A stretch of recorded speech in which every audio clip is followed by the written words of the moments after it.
Hello everyone, I am Vinay Sharma. Welcome to my YouTube channel the concept. इसका नाम हमने concept इसलिए रखा क्योंकि इस चैनल पे आपको डिफरेंट कंसेप्ट की एक डीप नॉलेज मिलेगी, जिससे आपके सारे टॉपिक, सारे डाउट्स जो हैं वो अल्टीमेटली क्रिस्टल क्लियर हो सकें।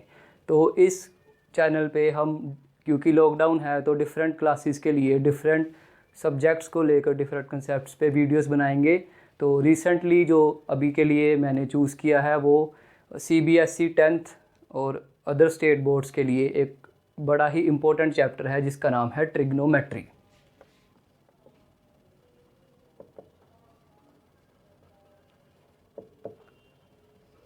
सो ट्रिग्नोमेट्री एक बड़ा ही इम्पोर्टेंट कंसेप्ट है क्योंकि ये इन फ्यूचर भी आपके काम आएगा और इससे रिलेटेड क्वेश्चंस में प्रॉब्लम्स भी आएंगी। और अब 8 से लेकर 10 मार्क्स तक के क्वेश्चंस जो हैं प्रीवियस ईयर्स क्वेश्चन पेपर्स में हमें देखने के लिए मिले हैं।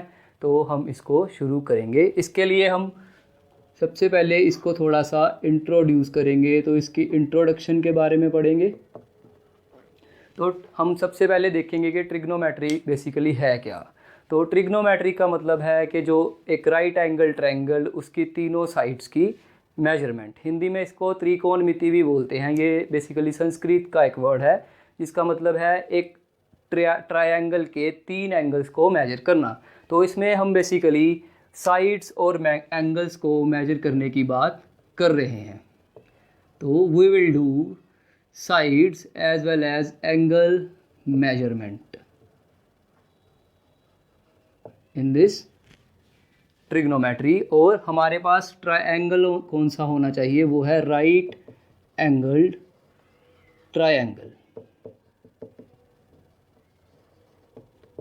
तो सबसे पहले हम ये देखेंगे कि राइट एंगल ट्रायंगल होता क्या है। तो कोई ऐसा एक ट्रायंगल जिसका एक इंटीरियर एंगल जो है 90 डिग्रीज हो, तो उसको हम राइट एंगल ट्रायंगल बोलेंगे। जैसे ये यहाँ पे मैंने बनाया हुआ है 90 डिग्रीज।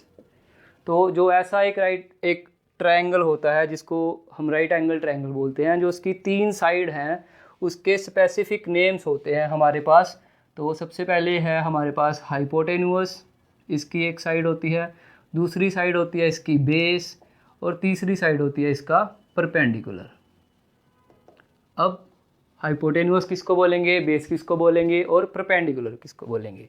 तो जो ये 90 डिग्री एंगल जहाँ पे बना हुआ है उसके बिल्कुल ऑपोजिट वाली साइड, यानी इसमें ये साइड AC, ये हमारे पास हाइपोटेन्यूअस होगी। इसको हम H से लिखेंगे, बेस को B से, परपेंडिकुलर को P से। तो एक तो ये हो गया कि हाइपोटेन्यूअस कौन सी साइड है, 90 डिग्री के अपोजिट। तो हाइपोटेन्यूअस है side opposite to 90 degree angle, उसको हम बोलेंगे हाइपोटेन्यूअस। अब ये 2 साइड बची, परपेंडिकुलर और बेस। तो दूसरी और तीसरी साइड हमें कैसे फाइंड करनी है कि मान लीजिए मुझे ये वाले एंगल पे मेजरमेंट्स लेने को बोला है, तो वो वाली साइड जिस पे 90 डिग्री भी हो और वो वाला एंगल भी हो जिस पे आपको मेजरमेंट लेनी है, उस साइड को हम बोलेंगे बेस। बेस, इसको हम कैपिटल B से रिप्रेजेंट करेंगे। और ये जो थर्ड वाली साइड है वो परपेंडिकुलर है हमारे पास। आई होप आपको ये क्लियर हो गया होगा। तो अब आप बोलोगे कि सर ये तो सीधा ही दिख रहा था, आपको इतना इसमें एक्सप्लेन करने की ज़रूरत क्या थी। तो इसमें एक चीज़ हमारे पास और हम देखेंगे कि अगर ऐसे ट्रायंगल दे दिया उसने मुझे प्रॉब्लम में कि ये आप ट्रायंगल लो कोई एक्स वाई एंड Z, तो उसने बोला कि ये y पे 90 डिग्री है। तो मैं फटाफट देखूंगा कि ये 90 डिग्री है, तो इसके सामने वाली साइड मेरे पास क्या हो जाएगी, हाइपोटेन्यूअस। तो अब उसने मुझे एंगल ऑफ मेजरमेंट x दे दिया, तो इस केस में मेरा बेस क्या हो जाएगा, xy, क्योंकि xy पे ही हमारे पास 90 डिग्री भी है और गिवन एंगल भी है, वो वाला एंगल जिसके कोरस्पॉन्ड हमें मेजरमेंट्स करनी है। तो तीसरी साइड हो गई ये मेरे पास परपेंडिकुलर। अब ये भी, इसको भी हम इजीली टैकल कर सकते हैं, बट अगर हमें ऐसा कोई ट्रायंगल दे दिया एग्जाम में, ऐसे वाला कोई ट्रायंगल, लेट्स से DE&F, और यहाँ पे दे दिया हुआ हमें उसने 90 डिग्री, तो फिर इस ऐसे केस में फिर वही कंसेप्ट लगाओ आप कि 90 के सामने वाली साइड है हमारे पास हाइपोटेन्यूस, और अगर ई एंगल दिया है मेजरमेंट के लिए तो ये वाली साइड हो गई हमारे पास बेस, और थर्ड साइड हो गई हमारे पास परपेंडिकुलर। इसमें एक चीज़ हमें याद रखनी है, जब भी वो हमें हाइट देगा, हाइट, तो हाइट का मतलब क्या है मेरे पास इधर परपेंडिकुलर। हाइट को हमने P से डोनेट करना है, ना कि H से, क्योंकि H को हमने हाइपोटेन्यूस के लिए फिक्स किया होगा है। तो लेट्स मूव फर्दर।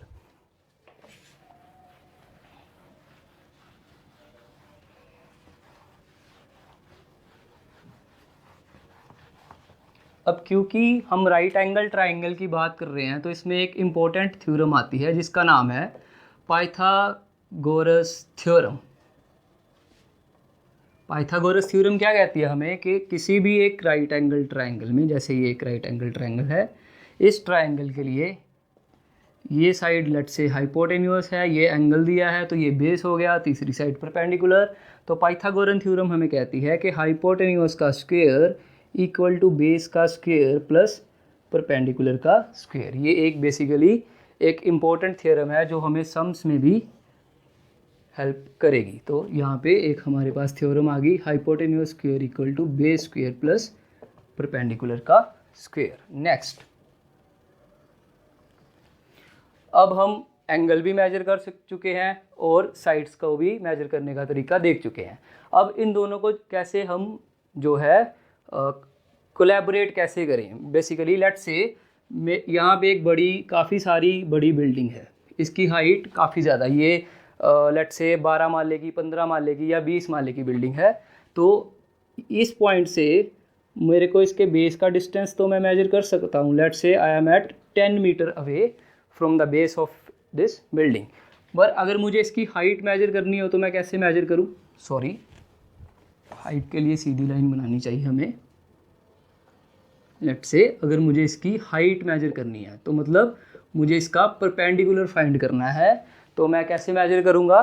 तो बेसिकली मैं यहाँ से अगर ये वाला एंगल मेजर कर लूँ तो ये तो 90 डिग्रीज है बेसिकली, और बेस भी है मेरे पास, तो ये बेस हो गया, ये परपेंडिकुलर हो गया, ये मेरे पास साइड हो गई हाइपोटेन्यूस। अब मैंने नीचे से ऊपर की तरफ एंगल मेजर किया, तो ऐसे एंगल को हम बोलेंगे angle of elevation.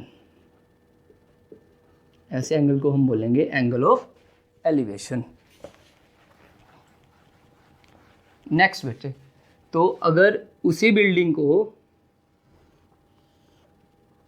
Let's say ये हो गया A, ये हो गया B, ये हो गया C, ये 90 डिग्री, ठीक हो गया, इसको भी ले लें A, B और C। अब ये A, B, C बिल्डिंग ही है।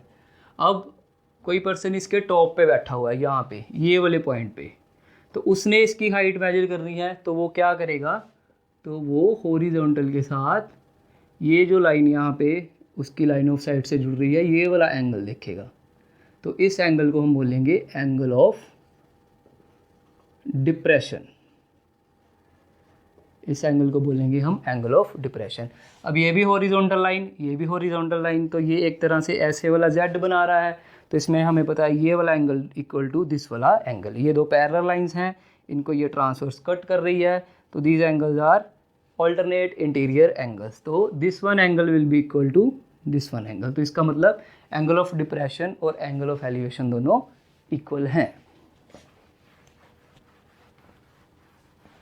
फर्दर अब हमने एंगल भी देख लिए कौन कौन से हैं, एलिवेशन एंगल कौन सा है, डिप्रेशन कौन सा है, कैसे उसको हमें प्रॉब्लम में टैकल करना है, और साइड्स भी देख ली हैं कौन कौन सी है।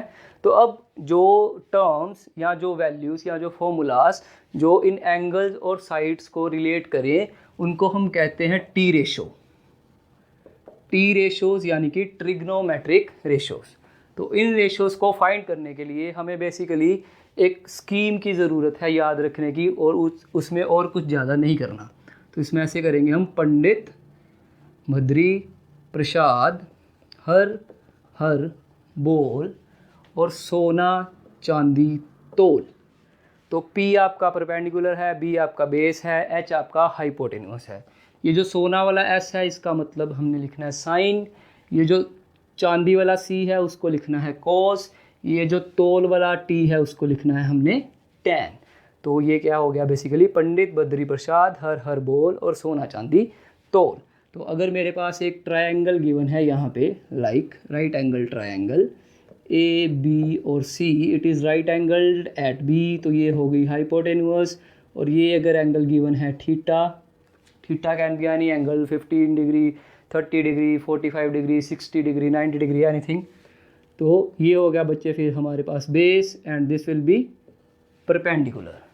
तो sine of theta will be perpendicular upon hypotenuse, whereas cos of theta will be base upon hypotenuse, as well as tan of theta will be equal to base upon perpendicular।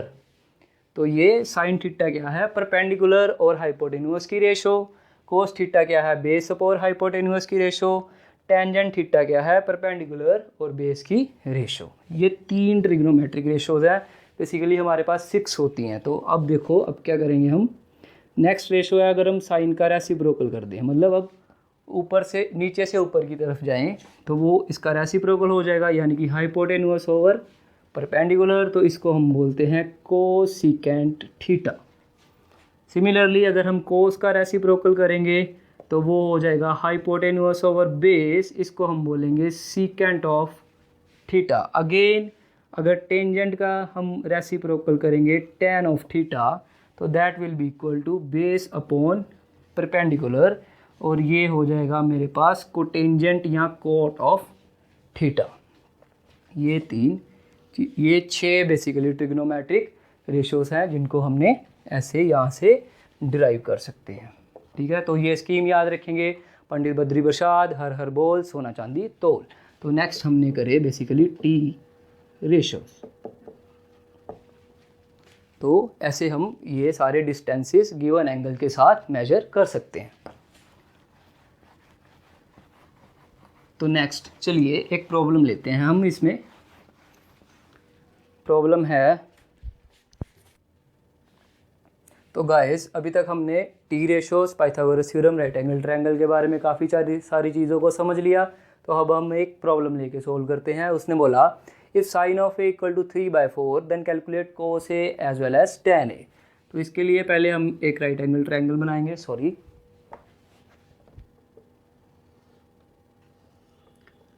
तो right angle triangle बनाएंगे हम A B and C which is right angle at B. तो ये side हो गई हमारे पास hypotenuse. अब उसने ए एंगल पे मेजरमेंट्स को बोला है, तो ये एंगल हम ए ले लेंगे। तो this is our base and this is our perpendicular. ठीक है, तो sine of A equal to 3/4। अब साइन क्या है, P upon H, that will be equals to P upon H. अब क्योंकि ये एक रेशो दी हुई है मुझे साइन की, तो ये रेशो 3/4 भी हो सकती है, ये रेशो 12/16 भी हो सकती है, ये 24/32 भी हो सकती है, एंड सो मैनी, कितनी सारी ऐसी रेशोज हो सकती हैं जिनकी सिंपलेस्ट फ्रैक्शन जो है वो 3/4 हो। तो इसलिए क्योंकि ये रेशो दी हुई है, मुझे इसकी कॉमन रेशो मालूम नहीं है, तो we will write it as 3k and 4k। तो इसका मतलब P हमारे पास हो जाएगा 3k और H हमारे पास हो जाएगा 4k। अब पाइथागोरस थ्योरम का यूज़ करेंगे हम, h² equals to p² plus b², वहाँ से वी विल कैलकुलेट b। तो ये हो जाएगा 4k² equals to 3k² plus b², तो it will give me 16k² equals to 9k² plus b²। तो 16k² minus 9k² equals to base square, तो I will get b² equal to 7k² and taking under root on both sides we will get b equal to under root 7 times k। तो b will be equals to under root 7 times k। Now अब हमें cos a की value calculate करनी है, तो cos a यहाँ से देखो बेस अपॉन हाइपोटेन्यूस, तो बेस कितना है under root 7 times k, hypotenuse कितना है अपॉन 4k, k के साथ k कट, तो cos a will be equals to under root 7 upon 4। ठीक है, तो इसको हम ऐसे लिखेंगे। Next we have to find tangent of a और tan a, that will equal to p upon b। तो p कितना है हमारे पास 3k और b कितना है अंडर रूट 7 टाइम्स के, तो के के साथ के अगेन कट हो जाएगा, ये कितना आ जाएगा 3/√7। अब देखो कभी भी ये बात याद में रखो कि अंडर रूट वाली या स्क्वायर रूट वाली टर्म हमें कभी भी डिनोमिनेटर में नहीं रखनी, और अगर ऐसा आ जाए तो हम क्या करेंगे, उसको रेशनलाइज कर देंगे। रेशनलाइज कैसे करेंगे, अंडर रूट 7 से मल्टीप्लाई करेंगे, अंडर रूट 7 से ही डिवाइड कर देंगे, तो ये बन जाएगा मेरे पास 3/√7/7, that will be my tangent of A. तो इस प्रॉब्लम को ऐसे अगर हम नोट करना चाहें तो आप वीडियो को पॉज करके नोट कर सकते हो। नेक्स्ट प्रॉब्लम की तरफ बढ़ते हैं।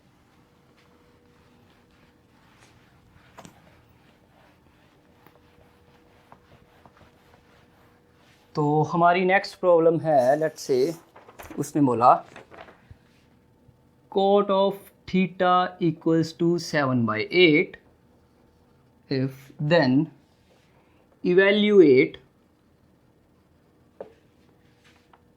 1 plus sin theta into 1 minus sin theta upon 1 plus cos theta into 1 minus cos theta। अब उसने कोटेंजेंट ऑफ थीटा दे दिया, तो पहले हम एक राइट एंगल ट्रायंगल ड्रॉ करेंगे। Let's say A B and सी, ये 90 डिग्रीज हो गया, तो इसका मतलब ये हाइपोटेन्यूस हो गया। मान ले यहाँ पे थीटा है तो ये बेस हो गया, थर्ड विल बी परपेंडिकुलर। अब कोट ऑफ थीटा क्या होता है, टैन थीटा का रेसिप्रोकल, तो टैन थीटा का रेसिप्रोकल क्या हो जाएगा, बेस अपॉन परपेंडिकुलर, तो इसका मतलब base upon perpendicular equals to 7k/8k। तो बेस हो गया हमारे पास 7k सॉरी, और परपेंडिकुलर हो गया 8k। तो अगेन पाइथागोरस थ्योरम का यूज़ करें, h² equals to p² plus b², it will give me 8k का स्क्वेयर प्लस 7k का स्क्वेयर, तो it will give me 64k² plus 49k², ये हो जाएगा 113k², that will B h²। तो h will be √113 times k, क्योंकि अब इसका कोई परफेक्ट स्क्वेयर नहीं है तो ये फैक्टराइज भी नहीं हो रहा, तो हम इसको ऐसे ही लिखा रहने देंगे। तो I will write here √113k। Now अब मुझे जो वैल्यूएट करना है उसमें मुझे एक साइन ऑफ थीटा चाहिए, एक कॉस ऑफ थीटा चाहिए। तो सबसे पहले हम साइन ऑफ थीटा फाइंड करेंगे।